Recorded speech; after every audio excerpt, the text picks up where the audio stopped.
Welcome to the Times of Israel's Friday Focus, our weekly podcast in which our diplomatic reporter Lazar Berman explores the news that spins the globe. So I'm your host, Deputy Editor Amanda Borschel-Dan, and today is Friday, March 7th, day 517 of the war.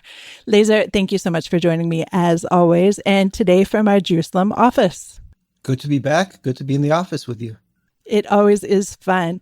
And, I would say that few outside of my close family know just how annoying I can be. And you are one of the exceptions. And why is that? Because for a while now, I've been bugging you to speak about Egypt. So listeners, with all of this prodding, this will be the focus of today's Friday Focus. Prodding pays off, right, Lazar? It does. It does indeed. And I'm eager to see what else you prod me to talk about in the future. Oh, don't worry, I will. So I have a lot of questions about how we got to the state we are today with Egypt. And Egypt, of course, just proposed a day after plan with Gaza in which Hamas doesn't disarm and there's no real security for Israel. So I just have to think, if these are our friends, who needs enemies, right?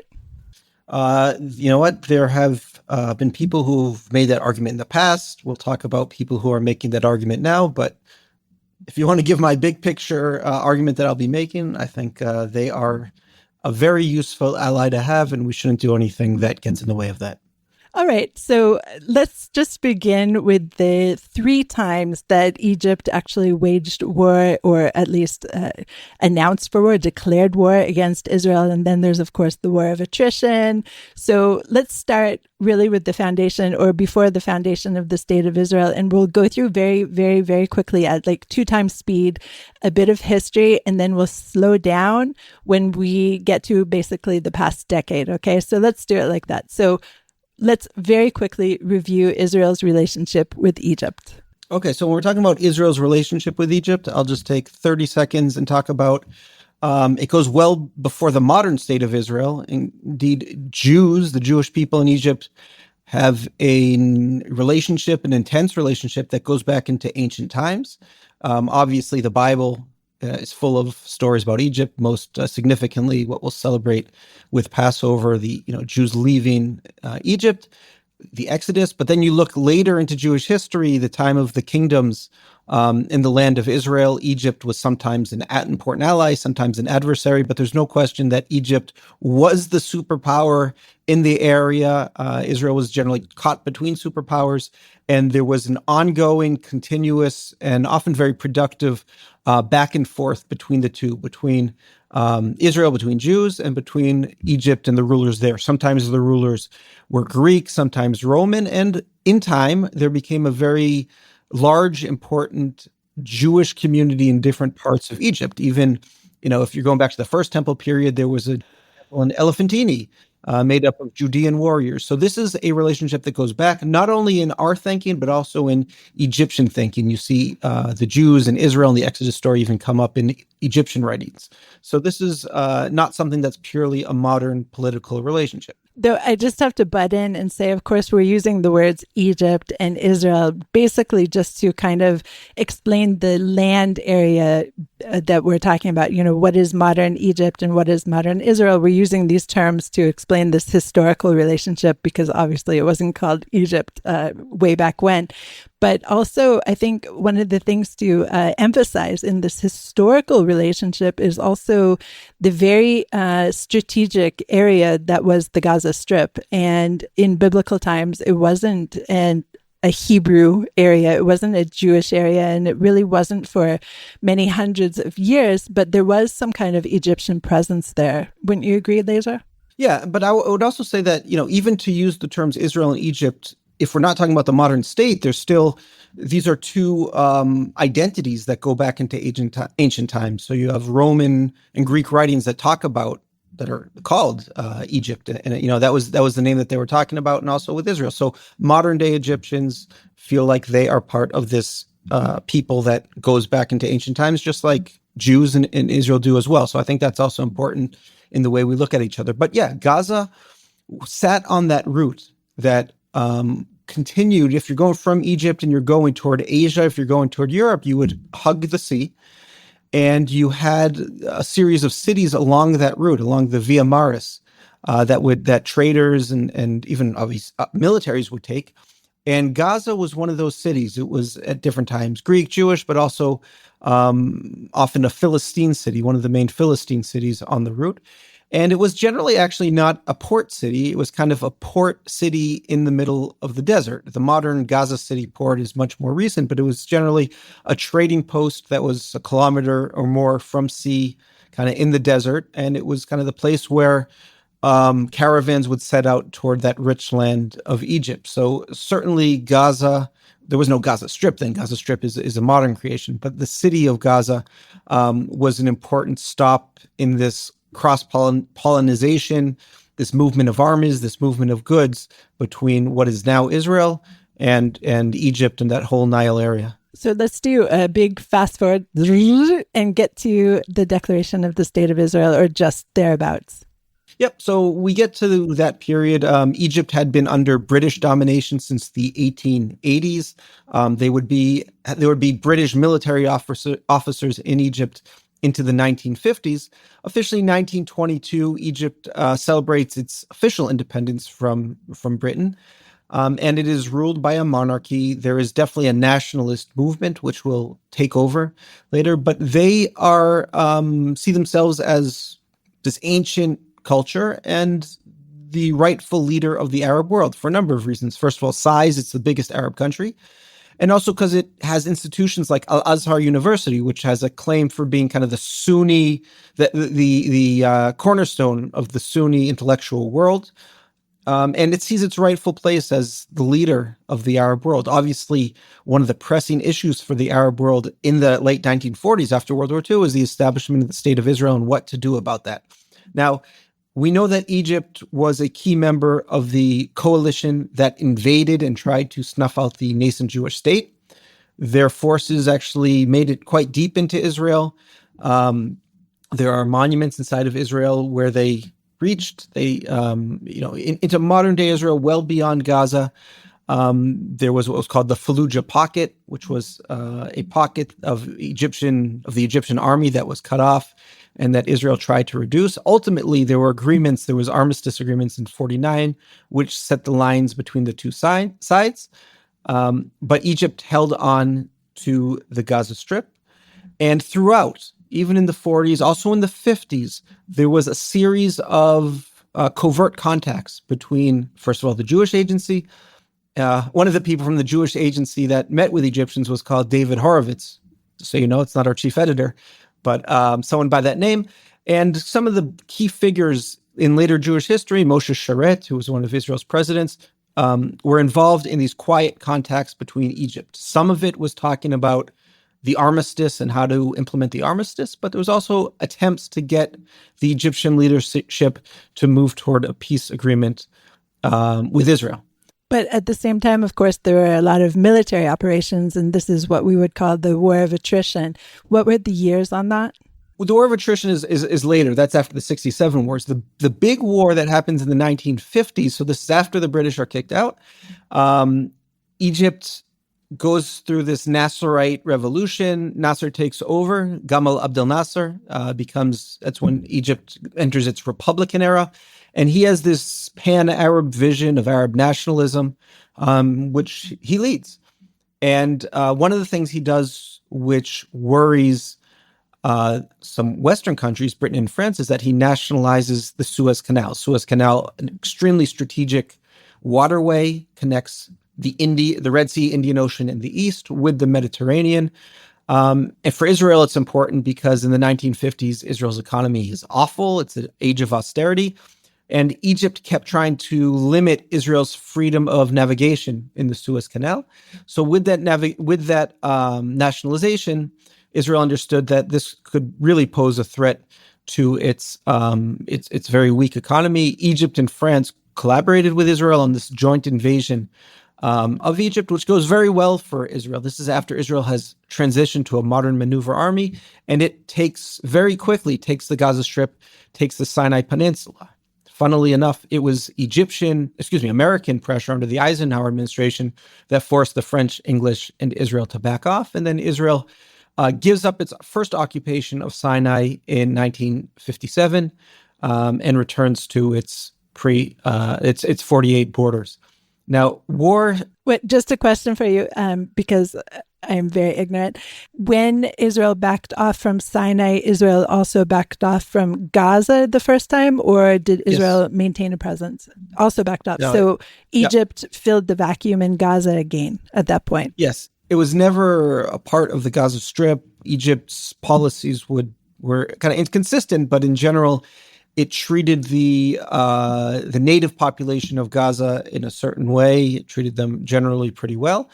Then the refugee population that had fled Israel in 47 to 49, but fled the areas where Israel and the Egyptian army were fighting, were given a much lower status.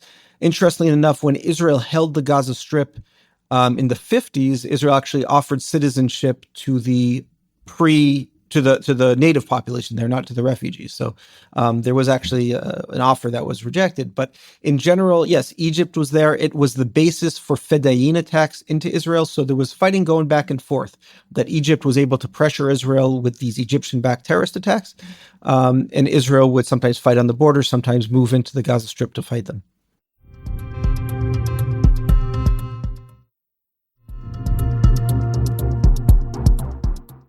So basically, it sounds like Egypt was in control of the Gaza Strip, but definitely considered the Gazans the other. They were not considered Egyptians in any way. Yeah, it was in Egypt's eyes supposed to be part of the Palestinian state. It was part of the British Mandate, which in Egypt's eyes should become 100% a Palestinian Arab state.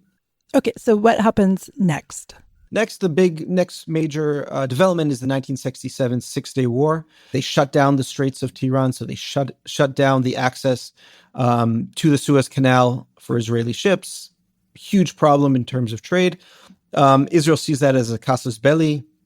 There's a number of reasons for the outbreak of war, but Israel understands that Egypt and its allies in Syria are preparing for war. Now, I'll just take a side note here that we talked about the Yemen insurgency and that Egypt had sent a bulk of its army actually to Yemen to fight in that insurgency, lost a lot of forces. It was basically Egypt's Vietnam. Israel cooperated with the forerunners of the current Houthi government to fight against the Egypt-backed forces, the Nasserite forces.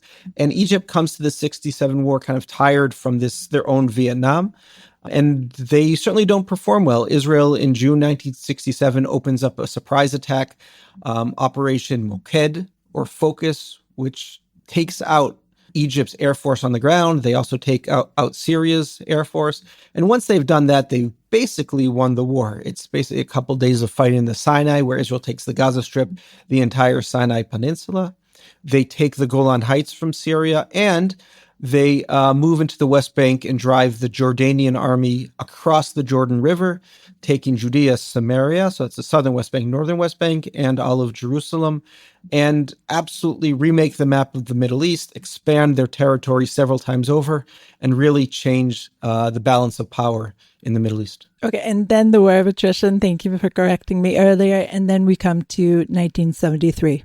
Yeah, so the War of Attrition, Egypt doesn't stop fighting. Within a year, it and Syria, and also Jordan actually, are fighting with Israel across the Suez Canal, terrorist attacks, artillery attacks, occasional bombing raids. Israel retaliates against Egypt by deeper and deeper air raids into Egypt. By 1970, when Anwar Sadat replaces Nasser, who died, that is wound down, and the War of Attrition ends in 1970.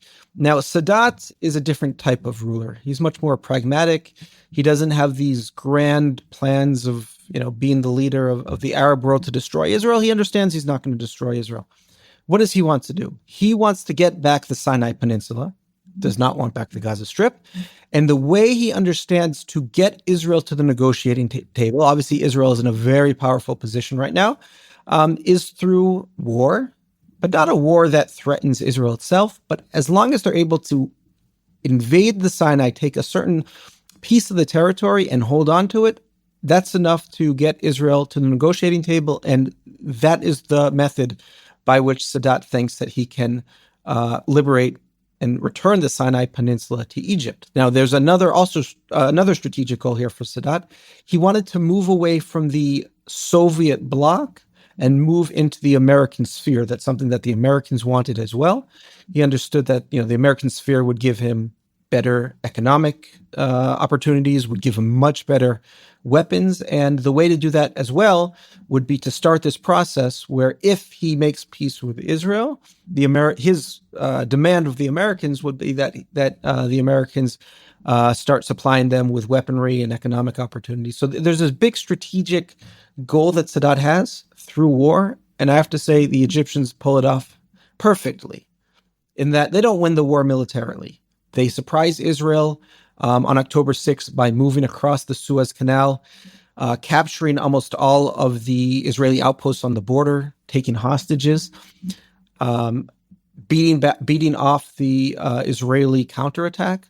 But when they are pressured by their Syrian allies in the north to continue the attack, because Syria comes under significant military pressure by Israel that has recovered in the Golan, they say, Egypt, you need to continue the attack in the south. You need to relieve pressure on us. Once they move away from the umbrella of their anti-aircraft SAM batteries, that's exactly what Israel's waiting for. Israel absolutely picks them apart in these massive tank battles in the Sinai. Then Ariel Sharon and others famously cross the Suez Canal into Africa, and they surround the Egyptian Third Army, and that's where the war ends. With the Egyptians surrounded, America stops Israel from destroying the Egyptian army. Israel does not push into basically an undefended Cairo, and they move. It takes a few years, but they moved to 1978, where under Jimmy Carter, Menachem Begin on the Israeli side, Sadat on the Egyptian side, they signed the Camp David Accords, which are officially concluded in 1979. Can I just mention in March 1979, which means this is an anniversary month, very important anniversary month. And I want everyone to make sure that they are having parties and events later this month to mark that anniversary. But that is that's where we stand, basically. That sets the basis for a few things. One, it convinces the Arab anti-Israel bloc that there's no way to defeat Israel on the battlefield. Jordan had already dropped out basically before 1973 of the Arab fight against Israel. It sent some desultory forces to the Golan, but it wasn't serious. Jordan ends up signing the peace treaty in 1994, and basically Syria's left with the fight against Israel, but they don't want to destroy Israel. Oh, they'd love to, but they can't. Their goal is to get back the Golan Heights somehow, and the fight by the hostile Arab forces to Israel, which is, Syria, Iraq, a range of terrorist groups, the Palestinians, moves to a different phase. And this is also the basis of the long-standing peace treaty between Egypt and Israel. Okay, so now we're in this situation of what many call cold peace, but lately we're hearing reports of a buildup of the Egyptian army on the border with Israel. And so I'd like to get a sense from you, what is the Egyptian army? I mean, in terms of population of the people, we are outnumbered by infinite times. I mean, Egypt has over 100 million people, and we have something like 10 million plus minus. So what is the capability, essentially, of the Egyptian army? Can Israel still take them on? Short answer, absolutely. Israel would absolutely win that fight. We can talk briefly about the Egyptian army. Egypt's about 11 times bigger than Israel population size. Israel spends, I think, 6 times more on their military budget. So what Israel has in terms of quantity, usually actually Egypt has more, but Israel has much better equipment, technology across the board.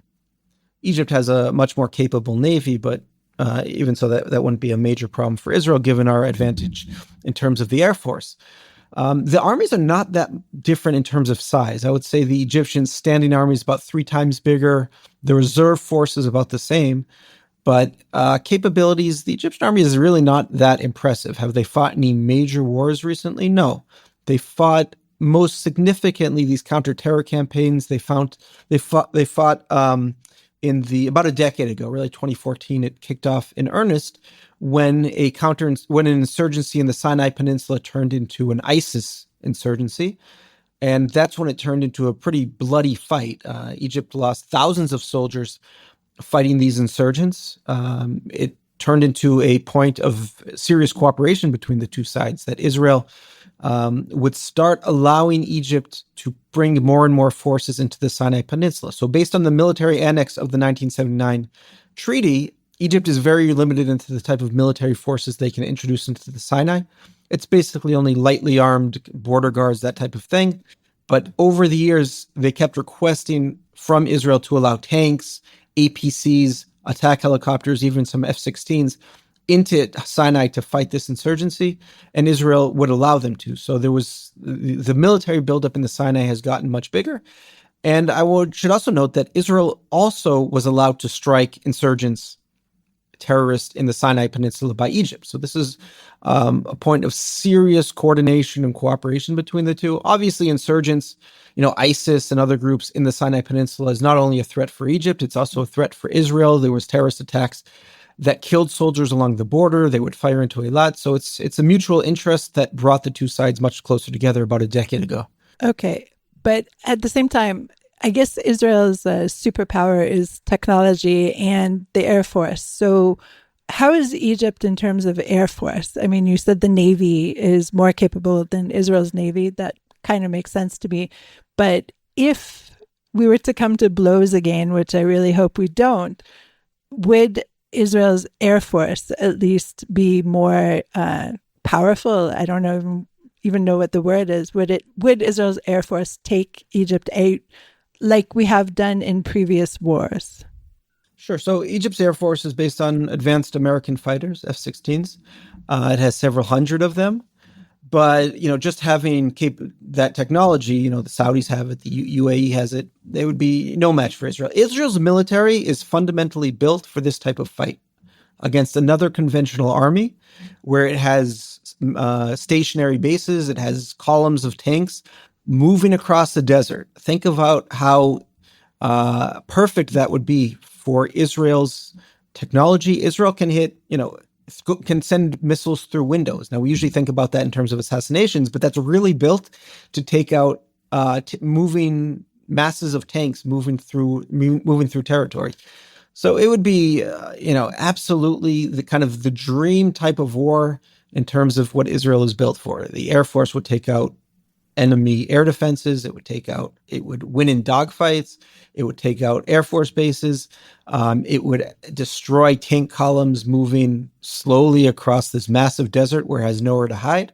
And if it ever came into a tank-to-tank battle, I think that wouldn't go well for the Egyptians either. It just is not something that would serve Egypt's interest in any way. And it would be a very capable army. Israel's is obviously one of the most capable in the world, battle-tested over the past year and a half against a military that has not proven itself and that has not fought in a long time and that has some good equipment but doesn't really have much else.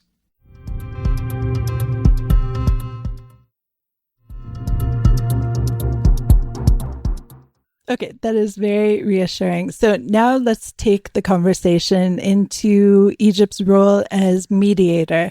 In the past decade, at least, Israel has utilized Egypt as a mediator for any kind of talks with Hamas or Palestinian Islamic Jihad in all the very many wars or mini warettes that we've had within the Gaza Strip over the past, as I said, decade. So is Egypt a fair mediator in terms of who is it representing?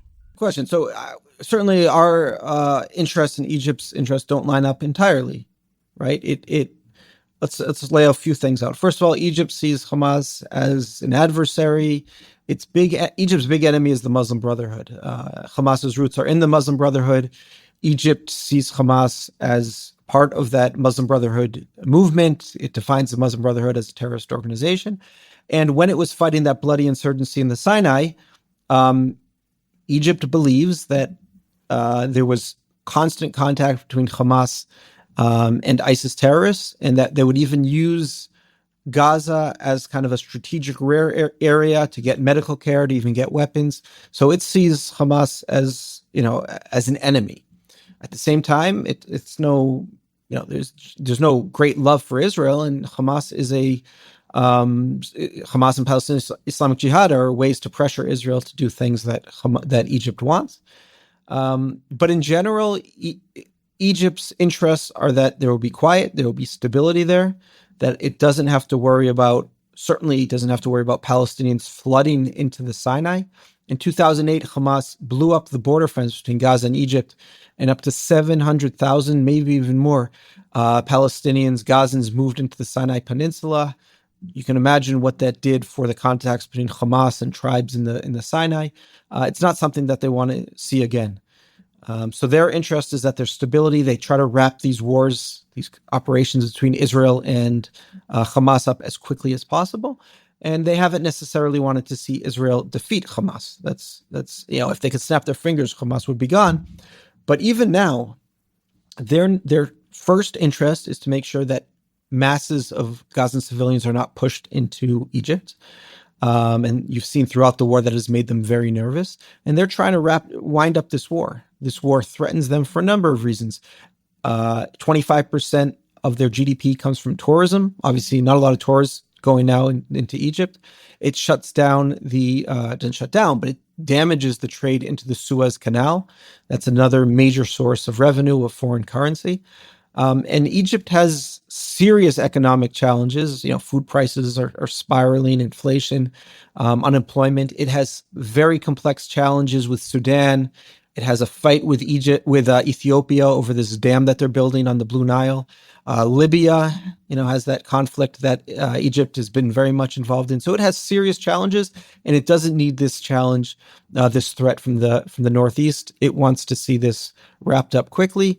And it wants to see its relationship with the U.S. improve. That's where it's trying to position itself as a mediator, to whatever it can do to get a ceasefire, whatever it can do to make sure Gazans are not kicked out of the Gaza Strip, and to show that to the U.S. that it is a reliable mediator.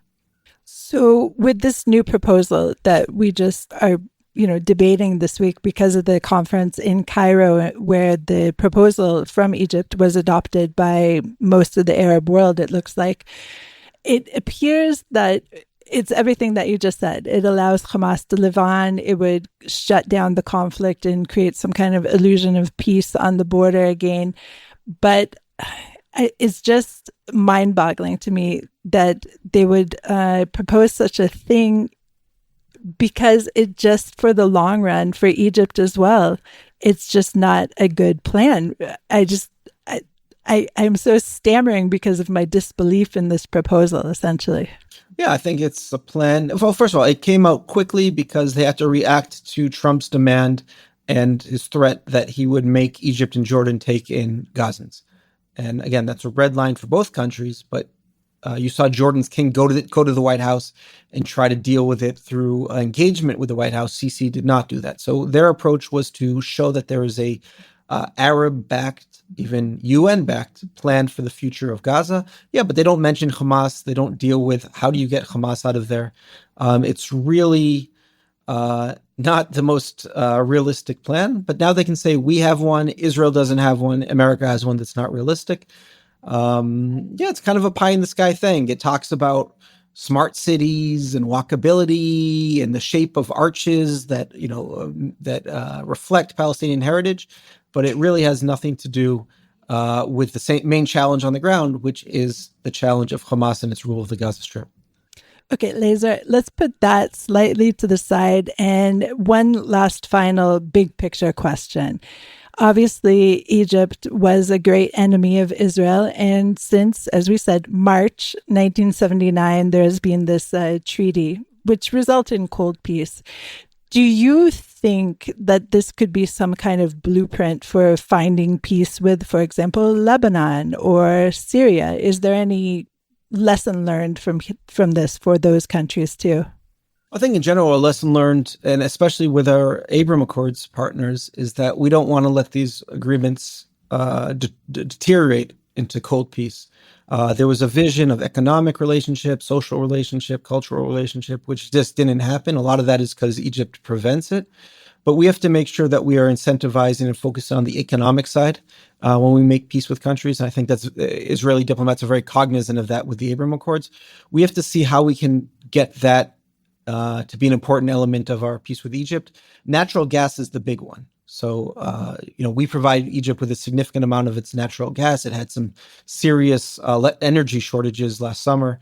So that's increasingly important. And our way to get our natural gas to Europe right now is through Egyptian LNG stations. So that's an important economic bind. We're both in the East Med Gas Forum. We have to see how we maintain that, expand that, but we also have to see how we can get other aspects of the economic relationship to expand. And, whether it's, tax-free zones, tariff-free zones, all sorts of incentives there are for both sides to work together. If ever there is peace with Lebanon and or Syria, I expect it to be a much warmer peace, a much more comprehensive peace. Lebanon is some place we had briefly a peace agreement with, and there's certainly a big part of the population which is sympathetic to us. That is not the case in Egypt. And Syria, too, we're finding allies amongst the very diverse Syrian population. So I think it'll be different, and I think it would be a shame. It'll be good if it lasts as long as the peace agreement, as stable as it's been with Egypt, but it'll be a shame if it is only kind of a security relationship and not one that's broader. Lazar, I have learned so much. As always, I really appreciate all of your insights. Thank you for joining me today. Thank you.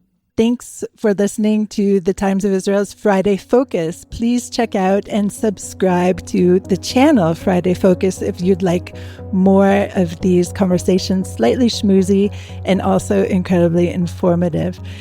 Until next week, thank you very much. Shalom.